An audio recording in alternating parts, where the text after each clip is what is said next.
tous et bienvenue sur motostation.com. Nous sommes aujourd'hui en Sardaigne en compagnie de Honda où nous découvrons l'une des sensations de l'année 2017, le Honda XADV. Alors il s'agit d'un mélange des genres en fait, puisque on a d'un côté le scooter avec tous ses aspects pratiques et son côté urbain, et de l'autre, il y a le côté trail avec le look et notamment des aptitudes en tout terrain. Alors là on vient juste de revenir de rouler et qu'est-ce qu'on peut vous en dire comme ça tout de suite? Eh bien déjà ce XADV il est accueillant. L'ergonomie est assez naturelle, c'est l'une des forces de chez Honda.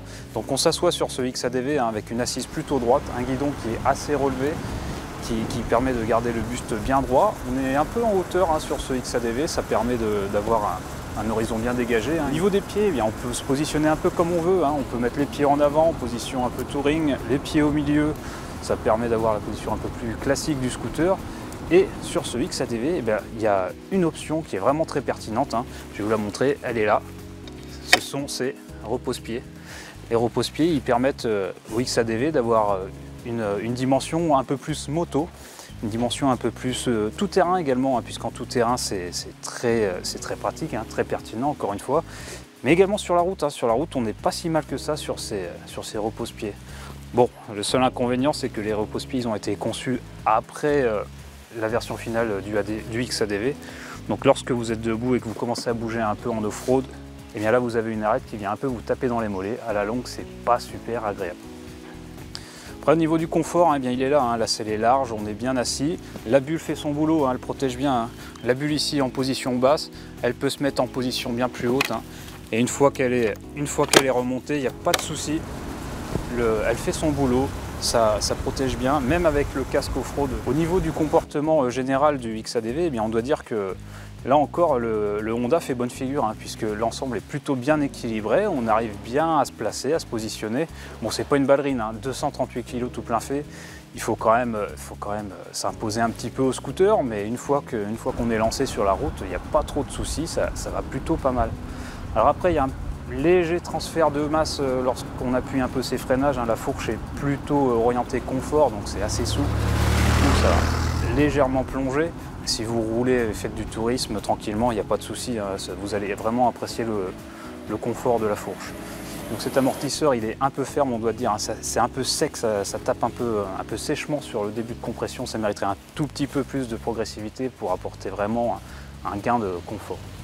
Donc ça, là je vous parle du comportement dynamique sur la route, mais on a également pu le tester en tout terrain. On doit dire qu'il s'en sort plutôt pas mal. Bon, vous n'allez pas faire du franchissement de dingue comme avec une moto d'enduro, mais ça passe dans les chemins, dans les petits chemins avec des cailloux, des trous, dans le sable un petit peu. Le XADV il s'en sort, il n'y a pas de souci, il a ce qu'il faut pour faire face aux difficultés les plus simples, dira-t-on. Maintenant je vais vous parler un peu du moteur. Le moteur c'est une bonne surprise puisqu'il fait que 55 chevaux. Mais c'est vraiment 55 chevaux qui sont disponibles et agréables.